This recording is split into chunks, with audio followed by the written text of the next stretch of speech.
fair comments with taxes that come from multiple levels of government. I'll speak maybe to the provincial level just a little bit, but before I get to that, what we're seeing, there's a number of reasons why. Some will say there's unrest in Russia and Ukraine. There's kind of a global pickup after the last 2 challenging years. Whatever the reason is, the global price of fuel has jumped substantially. We're somewhat of a beneficiary from that, from some of the industries that we have, in particular in this part of the province. And I would say the province is somewhat of a beneficiary from not just the strong resource price on oil, but also potash as well as uranium and some of the other resources that we have here. The federal income tax on your land is that. We made some controversial changes this last budget with respect to some of the consumption taxes. I would say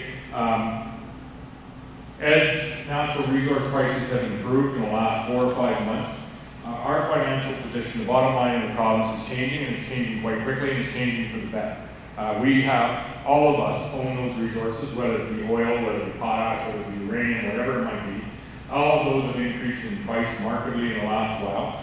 All of those royalties then that do come in, the projections over the course of what's left in this fiscal year have increased our bottom line. And our finance minister, Donna Harcola, is also the deputy premier. She'll be out and giving another date here towards the end of August, giving what's called our quarter 1 update, which will be the Q1 update for the finances out over the course of this year. It's going to be different than where we were on budget day. On budget day, we were still working through a $460 million deficit here in the province, and it's always been our goal to get that to balance as quickly as possible. And we're hoping to find our way there even sooner rather than likely what we have said later. So priority 1, when we get to this, is to find that first $460 million balanced budget here in the province. Priority 2 is all governments have incurred some debt over the course of the last couple of years, would be to pay some of that down.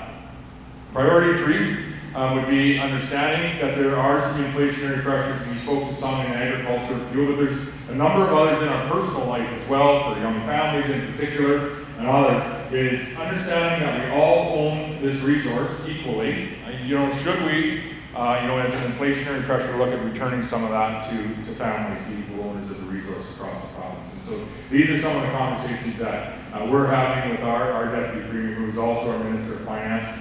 Should our financial situation improve enough, those are the priorities that we're looking at as your government, is to improve the bottom line with some inflationary relief to families here in the province. Darryl, got another one here?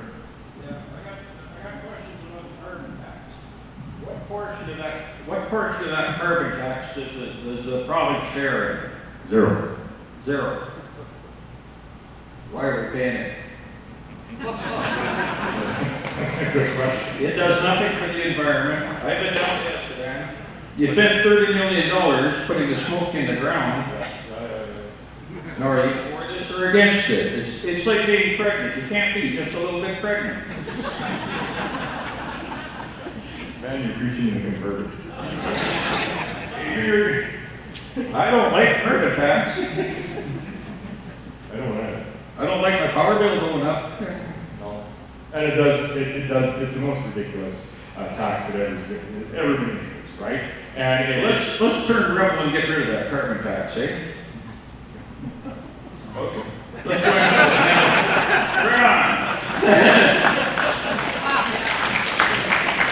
Let's join up with Manitoba and Alberta and get rid of this carbon tax. Enough of this bullying. Scott, where is the carbon tax when we were pushing against it? We weren't going to pay it. Where is all that sit right now? We took it to the Supreme Court of Canada, And and we were unsuccessful. The federal government won.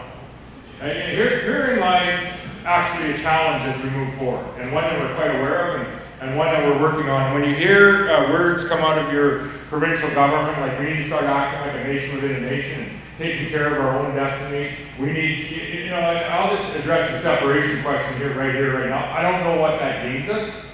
very little of anything. It doesn't gain us more access to the Port of Vancouver, which we need. It doesn't gain us more access to the Port of Prince River. It doesn't gain us a better relationship with CP or CN. And it really, I don't know what it ultimately gains us as we try to access the over 150 countries that we export all of our products to each and every year. And so I'm not talking about that, and I want to make that clear. But when we say words like nation within a nation, we have all of that opportunity that I spoke of earlier, and I think we actually have more of that, depending on whether or not we get a little different direction federally the next 2 to 3 years. We'll talk about that in a minute as well. But we need to ensure that we actually are able to achieve that. And so there's a number of initiatives here. We've got an MLA, Lyle Stewart, and Alan Kirkman that were down in this area not long ago, talking to a number of folks. Good fences make good neighbors. And there is a constitution in this nation. And with the ruling that the Supreme Court had on the carbon tax is essentially an effort for the federal government to bully their way into an area of shared jurisdiction or provincial jurisdiction by using a climate change crisis as a catalyst to do that, and the courts agreed.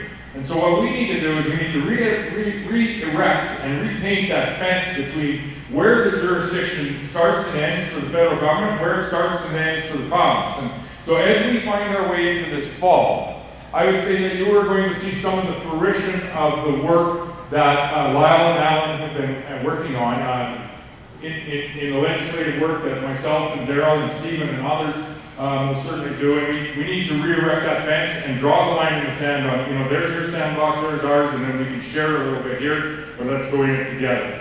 I don't know that this federal government's going to follow any of that, so we're going to have to fight like hell from time to time as well as we get into the next number of years until ultimately there's a change in direction. Alongside doing that, we got one over here, Darryl, next. Alongside doing that, we also need to just, stop looking to the federal government to do various things for us and just look to ourselves. And is that going to take a little bit of investment? Yes, it is.